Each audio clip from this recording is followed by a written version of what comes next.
In football, since we're talking about football today, about 70% of all football concussions occur during practice situations, 30% during games. I think when we talk about how do we make the game safer, I think talking about banning the game is absurd. I think we talk about how to make the game safer, and there's a number of reasons I feel that way. I think practices are the #1 place to focus. We can change practice rules easily. Changing game rules becomes much more complex.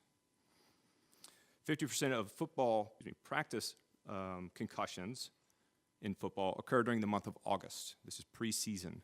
So half of your practice, about 35% of all concussions in football occur in the 3 to 4 week span in August. The Knight Commission made a very modest recommendation of how much money from the FBS should go. Let's start there. Just say yes to that. Let's get that money. Let's start looking out for these athletes beyond college.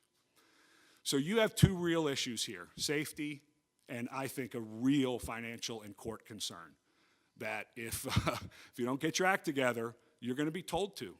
The Ed O'Bannon case, EA Sports shutting down an entire division because they didn't believe it was legally viable, that's real. That's real. And if you want to get a coalition of presidents together, start talking to them about their media rights. Start talking to them about the revenue based on what they get from places like ESPN and Fox and NBC. Because that can go away by the courts. That can go away.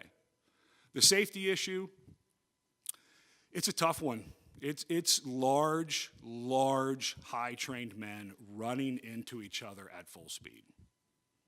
That's why I went public with my stance. It's why I stepped away from being sort of complicit in the game, at least I felt. As an analyst, you sort of have to, draw the audience to the next play. So a kid's getting carted off, and I have to give you analysis of what's going to happen on 3rd and 8. Oh, they're going to go to the tight end here. And I just couldn't do that anymore. You watch an NFL game, how many guys are getting carted off now? So there's two major issues here. The Knight Commission has proposed using some of the money that comes in from the college football playoff to fund medical care.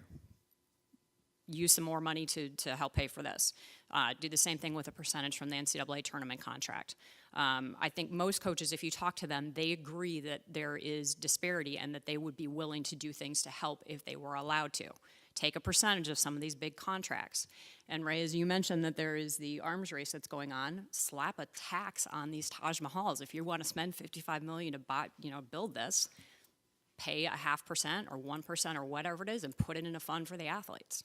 The bottom line is, this is the Wild West, give a marshal the authority to clean it up on the condition that they do clean it up.